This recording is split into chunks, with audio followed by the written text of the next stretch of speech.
Le Fedcast, le podcast du groupe Fed dédié à l'actualité du recrutement. Bonjour et bienvenue dans le Fedcast, le podcast du groupe Fed. Le groupe Fed est le premier groupe français indépendant de recrutement spécialisé. Il rassemble 11 cabinets de recrutement spécialisés par secteur d'activité qui recrutent en intérim, en CDD et en CDI, ainsi qu'un cabinet de management de transition et un cabinet créé tout récemment dédié au RPO, autrement dit à la délégation de recruteurs. Et pour ce deuxième numéro, consacré lui aussi à l'intérim, nous allons parler des idées reçues sur le travail temporaire. Pour en parler, j'ai à mes côtés Samantha, manager chez Fed Supply. Bonjour Samantha. Bonjour. Vous êtes spécialisée dans le recrutement de profils en supply chain et achat, en intérim, CDD et CDI, et vous êtes en charge du développement commercial auprès de clients variés dans l'industrie, la distribution et le négoce sur la région Rhône-Alpes. Et enfin, vous managez également une équipe de consultants en recrutement. C'est ça. Céline est aussi derrière le micro. Bonjour Céline. Bonjour. Vous êtes manager et supervisez les marques Fed Business, Fed Construction et Fed IT en Rhône-Alpes également. Et au-delà du management de vos équipes, vous développez votre portefeuille client et recrutez des techniciens et des cadres en intérim et en placement. Voilà pour les présentations. Est-ce que j'ai tout bon ? C'est exact. Alors entrons dans le vif du sujet. Quand on parle d'intérim, on a tendance à l'associer aux emplois peu qualifiés. Est-ce que c'est le cas ou pas ? Non, pas du tout. Il est important de préciser que l'intérim n'est pas réservé aux emplois peu qualifiés. C'est l'idée reçue qu'on entend le plus souvent, je pense. Mais rien que chez Fed, par exemple, la plupart des intérimaires que nous recrutons, quel que soit le secteur d'activité, sont des profils cadres. Vous savez, pour les missions d'intérim, ça peut être assez court, mais elles peuvent durer également jusqu'à 18 mois. Pour les profils de techniciens et cadres, la mission à la journée ou à la semaine n'existe pas ou quasiment pas. Juridiquement, une entreprise peut intégrer un intérimaire 18 mois au maximum. Et chez nous, je dirais qu'une durée moyenne de mission, c'est 6 mois. Un manager expérimenté qui est embauché pour une mission bien spécifique ne peut de toute façon pas la mener à bien en moins d'1 an ou 1 an et demi. Ce sont des responsables d'équipe, des cadres, des personnes qui peuvent gagner jusqu'à 60 000 € annuels, voire plus. Une mission spécifique, ça veut dire quoi concrètement ? Le plus courant, c'est le remplacement de congé maternité ou le remplacement de congé maladie. Ah voilà, alors je rebondis sur le congé de maternité. Ces femmes qui osent faire des bébés alors qu'on leur a fait confiance, qu'on leur a proposé un job, ça aussi c'est un vrai sujet. Céline par exemple, quand elle a été embauchée chez Fed pour lancer la division Fed Business, elle est arrivée avec son sourire et bim, congé mat. Et puis après, elle a eu d'autres enfants. Elle a construit Fed Construction et Fed IT. Du coup, on a bien fait de la garder, hein, Céline, n'est-ce pas ? Voilà. Tout ça pour dire que c'est important de pouvoir parler de ce sujet parce que oui, des sociétés recrutent des femmes enceintes en CDI, mais également en intérim et en CDD. Je reviens sur les raisons principales des missions. À part le congé mat, il y a également le remplacement en maladie. Et il y a aussi de plus en plus de missions liées à la mise en place de projets informatiques, notamment l'ERP SAP, qui est de plus en plus intégré aux sociétés. Donc SAP, si tu m'entends, merci d'exister. Grâce à cet outil, on a eu beaucoup de recrutement. Et puis il y a aussi des missions en logistique liées aux périodes d'été et bien évidemment en période hivernale à Noël. Donc la durée peut être plus longue que ce qu'on pouvait penser pour un contrat de travail temporaire, mais est-ce qu'on est aussi bien traité, vous pensez, quand on est intérimaire que lorsqu'on est salarié d'une entreprise ? Alors, il y a un sujet qui est important, la rémunération.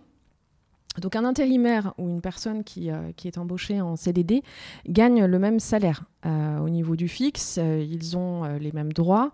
Par exemple, le même montant de tickets restaurant, le même statut, cadre, pas cadre. Donc c'est assez surprenant qu'un candidat nous dise je refuse d'intégrer telle société parce que c'est une mission d'intérim et je préfère intégrer la société en CDD. Parce que ça n'arrive quasiment pas d'ailleurs, c'est à peu près les mêmes avantages. Et pour les intérimaires, quid de l'intéressement et de la participation ? Alors, il aura l'intéressement, l'intérimaire aura l'intéressement de Fed parce qu'il est salarié Fed. Donc, c'est une question de chance en fait. Ça va dépendre de notre client. C'est sûr que si c'est un client dans la banque ou dans des grands laboratoires pharmaceutiques, effectivement, il va louper un intéressement important. Maintenant, si c'est un intérimaire dans une PME ou une TPE, eh bien parfois, il aura l'intéressement de Fed au moins au lieu de ne pas en avoir. C'est une question de chance. Oui, voilà. On n'a pas encore l'intéressement et la participation de groupes pharmaceutiques, mais bientôt, on se développe. Mais bien sûr, bien sûr. Alors, vous avez soulevé un point important. Qu'est-ce que ça engendre d'être un salarié Fed ? Est-ce que vous pouvez nous en dire plus ? C'est génial d'être un salarié Fed. Plus sérieusement, c'est un avantage pour nos clients au niveau de la masse salariale parce que notre intérimaire ne fait pas partie de leurs effectifs, mais bien des effectifs de Fed. Alors oui, c'est un avantage pour les entreprises de passer par ce type de contrat, car certaines structures ne peuvent pas recruter en CDD ni en CDI.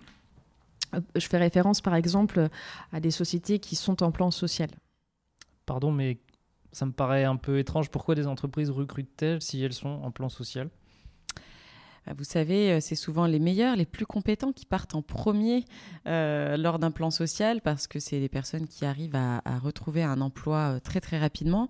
Mais on a besoin d'experts. Si on doit mettre en sécurité un site qui est en train de fermer, on retrouve ça, je trouve que l'exemple le plus parlant est celui de l'industrie. Si vous devez fermer une usine, vous devez mettre les machines et le site lui-même vraiment en sécurité. Donc quand on recrute un intérimaire expert, donc lui va avoir non seulement évidemment la chance d'avoir un job pendant plusieurs mois, mais il va avoir également la chance de se créer une expérience à forte valeur ajoutée. On va pas le cacher, une expérience de fermeture de site, c'est éprouvant et à tous les niveaux. Quoi qu'il en soit, on peut retenir une chose, c'est qu'une mission d'intérim peut être une mission hyper riche en termes de savoir-être et en termes de savoir-faire. Si je vous donne un exemple, un candidat qui a accepté une proposition moins rémunérée que son salaire habituel, il a accepté une mission en statut cadre, mais cette mission lui permet d'intégrer l'industrie pharmaceutique pendant 6 mois, par exemple. Ça peut lui permettre d'intégrer un nouveau secteur d'activité qu'il avait envie de connaître. Et ça lui met le pied à l'étrier pour rester dans ce même domaine. À ce titre, il est important de préciser que l'intérim n'est pas réservé aux emplois peu qualifiés. C'est l'idée reçue qu'on entend le plus souvent, je pense.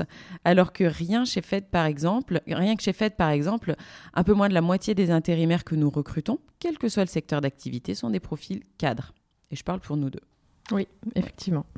Un travailleur en contrat de travail temporaire est amené à changer d'entreprise assez souvent et donc à varier régulièrement d'environnement de travail.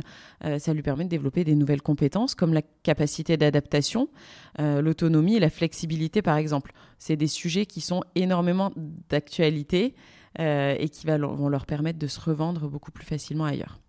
Oui, mais par exemple, pour les métiers en achat et en supply chain, certaines missions permettent, on l'a dit, de multiplier des expériences au sein de différents secteurs d'activité. Et donc, via cette mission d'intérim, pourront leur permettre d'être embauchés dans des univers différents. Par exemple, quelqu'un qui est responsable supply chain d'une société dans la métallurgie aura peut-être plus de difficultés qu'un autre candidat à intégrer, on parlait de la pharmaceutique, l'industrie pharma, via une mission d'intérim, on a la possibilité d'intégrer d'autres univers et d'autres secteurs d'activité. Et suite à cette mission d'intérim, justement, on a la possibilité d'intégrer ensuite plus facilement des postes, des entreprises en CDI.